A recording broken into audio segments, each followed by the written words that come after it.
छत्तीसगढ़ में सुशासन तिहार शुरू। सीएम साय का प्रदेश व्यापी दौरा, जनता से सीधे ले रहे हैं फीडबैक। 10 जून तक चलेगा अभियान। सुशासन तिहार की प्रेरक कहानी। सीएम साय पहुंचे लखपति दीदी की दुकान, मेहनत को मिला सम्मान, खुद दिए पैसे, आत्मनिर्भरता की मिसाल बनी सुमिला। कोपरा नगर पंचायत को बड़ा तोहफा, 1.49 करोड़ के कार्यों का लोकार्पण। नए भवन व विकास के लिए फंड, 21 करोड़। जल योजना जल्द मंजूर।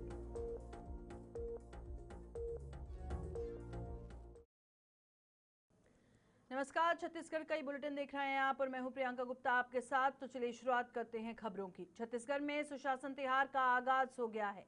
मुख्यमंत्री Vishnudeo Sai police line helipad से प्रदेशव्यापी दौरे पर रवाना हुए। 1 मई से शुरू ये अभियान 10 जून तक चलेगा, जिसमें सीएम आम जनता से सीधे संवाद कर योजनाओं के क्रियान्वयन पर फीडबैक लेंगे। उनके साथ प्रमुख सचिव सुबोध कुमार सिंह और विशेष सचिव रजत कुमार बंसल भी मौजूद हैं। सरकार का मानना है कि यह अभियान सुशासन को मजबूत करने और जमीनी स्तर पर योजनाओं की हकीकत जानने में अहम भूमिका निभाएगा।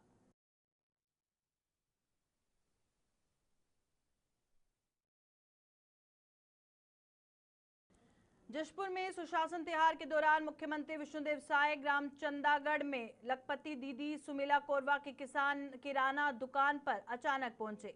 उन्होंने वहां से पानी और चिवड़ा खरीदा और पैसे देने पर जोर देते हुए कहा, ये आपकी मेहनत का हक है।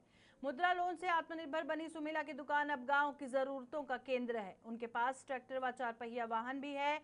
सीएम ने उनकी मेहनत की सराहना करते हुए उन्हें आगे करोड़पति दीदी बनने की शुभकामनाएं दी और इसे सुशासन का जमीनी उदाहरण बताया।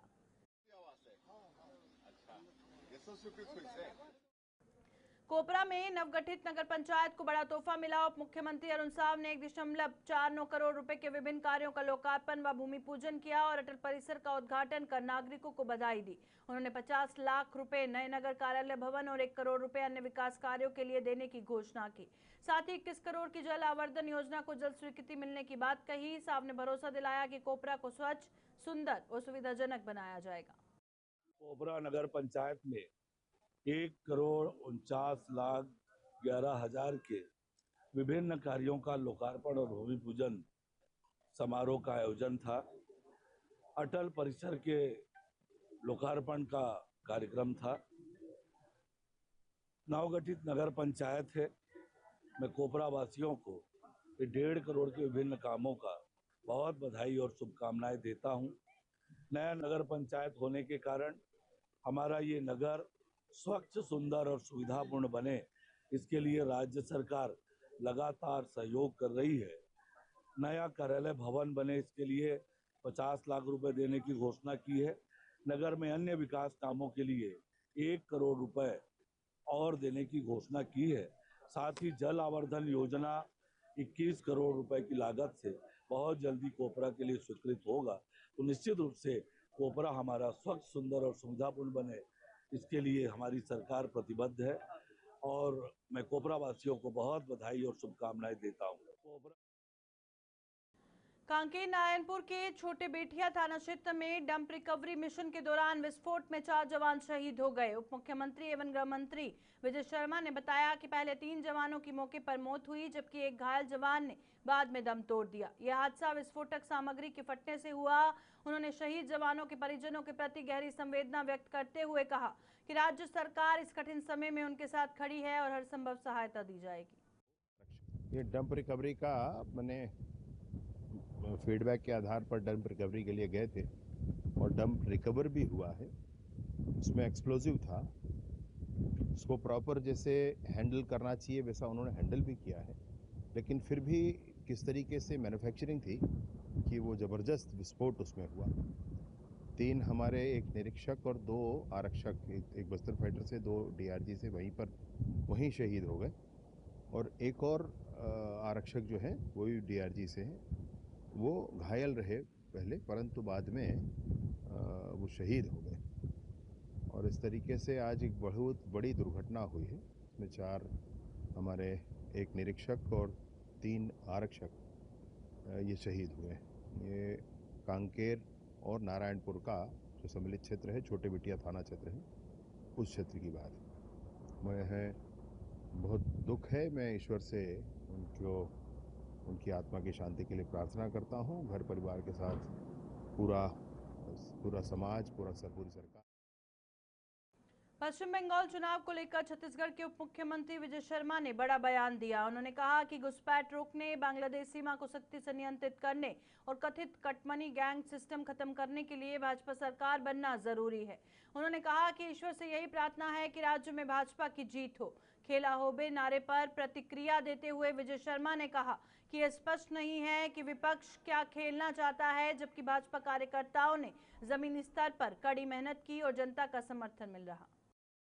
ईश्वर से प्रार्थना है घुसपैठ रोकने के लिए, बांग्लादेश के बॉर्डर को बंद करने के लिए और बंगाल में कट मनी और गैंग के सिस्टम को खत्म करने के लिए भारतीय जनता पार्टी की सरकार बने, ऐसी प्रार्थना ईश्वर से है। और पूर्ण विश्वास इस बात का है कि पूर्ण बहुमत के साथ भाजपा की सरकार बनेगी। अब वो क्या खेलना चाहते हैं हमको नहीं मालूम। भारतीय जनता पार्टी के कार्यकर्ताओं ने अथक परिश्रम किया है जनता के समक्ष सारे ही विषयों को लेकर जाने के लिए। उप मुख्यमंत्री अरुण साव ने कांग्रेस पार्टी को निशाना बनाते हुए कहा, देखिए कांग्रेस को पाकिस्तान का प्रेम बार बार उजागर होता है। उनके नेता पाकिस्तान के हीरो बनते हैं। महंगाई की बात तो जरा पाकिस्तान में जाकर पूछें। पेट्रोल, डीजल, गैस और अन्य वस्तुओं की कीमत वहां क्या है। देखिए, कांग्रेस पार्टी को पाकिस्तान का प्रेम बार बार उजागर होता है। पाकिस्तान के हीरो बनते हैं इनके नेता। इनकी बातों को बड़ा महत्व मिलता है पाकिस्तान में। पाकिस्तान परस्ती, पाकिस्तान का प्रेम कांग्रेस का बार बार जाहिर होता है। और महंगाई की बात ये कर रहे हैं तो जरा अपने पसंद के देश पाकिस्तान में पूछ लें कि वहां पर पेट्रोल डीजल के क्या भाव हैं, रसोई गैस के क्या भाव चल रहे हैं, अन्य सामग्रियों के क्या भाव चल रहे हैं। वहां एक बार जरा कांग्रेस के लोग पता। छत्तीसगढ़ उप मुख्यमंत्री व स्थानीय विधायक अरुण साव ने स्कूटी से क्षेत्र का भ्रमण कर विकास कार्यों का जायजा लिया। उन्होंने रानीगांव में गार्डन तालाब और मुक्तिधाम निर्माण देखा, मनियारी नदी पर बन रहे पुल की प्रगति जांची और बस स्टैंड जिम में युवाओं से संवाद किया। स्लम स्वास्थ्य योजना के मोबाइल यूनिट का निरीक्षण कर स्वास्थ्य सुविधाएं परखी।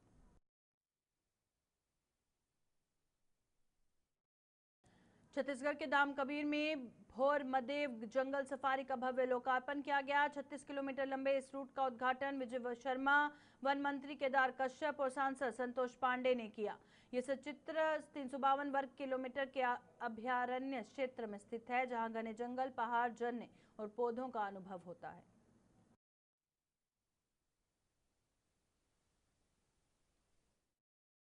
सुकमा जिले के अंतिम गांव पुसकोड़ा में कलेक्टर अमित कुमार ने महुआ पेड़ के नीचे जन चौपाल लगाकर ग्रामीणों की समस्याएं सुनी। ये कार्यक्रम नियत नेलानार योजना 2.0 बस्तर मुन्ने और सुशासन तिहार के तहत हुआ। केवल 106 आबादी वाले इस गांव में ग्रामीणों ने खुलकर समस्याएं रखी, जिन पर मौके पर ही समाधान के निर्देश दिए गए।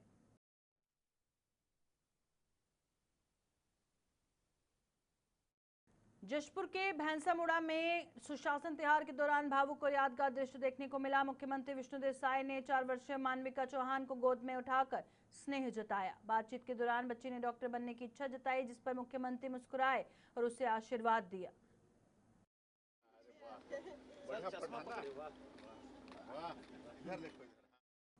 गोरेला पेंड्रा मरवाही जिले के मरवाही जनपद के सेमरदरी ग्राम पंचायत में सुशासन तिहार के तहत जन समस्या निवारण शिविर आयोजित किया गया और इसमें 18 ग्राम पंचायतों के ग्रामीणों ने भाग लेकर अपनी समस्याएं और आवेदन प्रस्तुत किए। कुल 616 आवेदन प्राप्त हुए, जिन्हें विभागों ने त्वरित निपटारे के लिए लिया।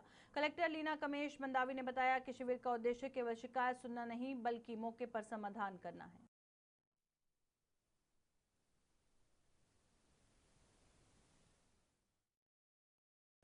छत्तीसगढ़ के शिक्षा मंत्री गजेंद्र यादव ने पूर्व मुख्यमंत्री भूपेश बघेल सरकार पर तीखा हमला करते हुए कहा कि कांग्रेस ने 5 साल में मजदूरों के लिए कोई हितकारी योजना नहीं चलाई। उन्होंने दावा किया कि विष्णुदेव साय सरकार के सुशासन तिहार में करीब 250 परिवारों को 1.5 लाख रुपए की सहायता दी गई और इसे तेजी से बढ़ाया जाएगा।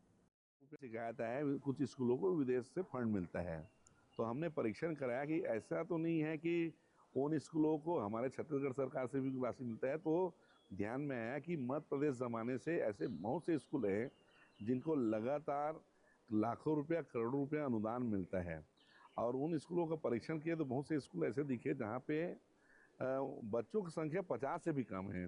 तो ऐसे स्कूलों का हम परीक्षण करा रहे हैं पूरे प्रदेश में। कितने ऐसे स्कूल हैं जहाँ संख्या कम है और उनका अनुदान लाखों रुपए में मिलता है। परीक्षण के बाद आगे क्या हम उसमें निश्चित कुछ न कुछ कदम उठाएंगे। प्रधानमंत्री जनमन योजना के प्रभावी क्रियान्वयन से जशपुर जिले के विशेष पिछड़ी जनजातीय अंचलों में बुनियादी सुविधाओं का तेजी से विस्तार हो रहा है। इस योजना के तहत पहाड़ी, कोरवा सहित अन्य जनजातीय समुदायों को सुरक्षित आवास, शुद्ध पेयजल, बिजली, स्वास्थ्य, शिक्षा और रोजगार से जोड़ा जा रहा है।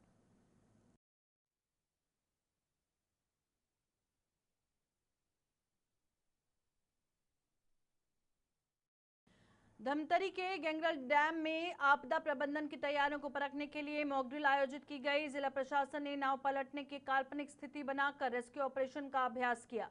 इस दौरान रेस्क्यू टीम और मेडिकल विभाग ने त्वरित कार्रवाई कर अपनी क्षमता का प्रदर्शन किया। कलेक्टर अविनाश मिश्रा ने स्वयं व्यवस्थाओं का निरीक्षण किया और बोट संचालकों को लाइफ जैकेट, लाइफ बॉय तथा ओवरलोडिंग से बचने के निर्देश दिए।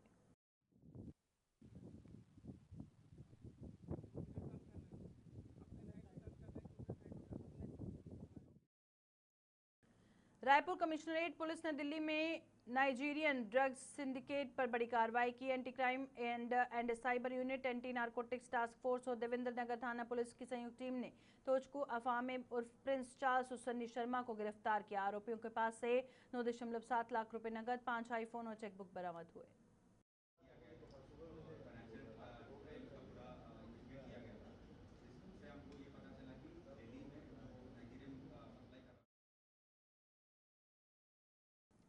छत्तीसगढ़ के ऐतिहासिक भोरमदेव टेम्पल में उप मुख्यमंत्री विजय शर्मा, वन मंत्री केदार कश्यप और सांसद संतोष पांडे ने दर्शन पूजन कर प्रदेशवासियों की खुशहाली की कामना की। इसके बाद उन्होंने निर्माणाधीन भोरमदेव कॉरिडोर का निरीक्षण किया और अधिकारियों को निर्देश दिए कि सभी कार्य गुणवत्ता के साथ तय समय सीमा में पूरे किए जाएं।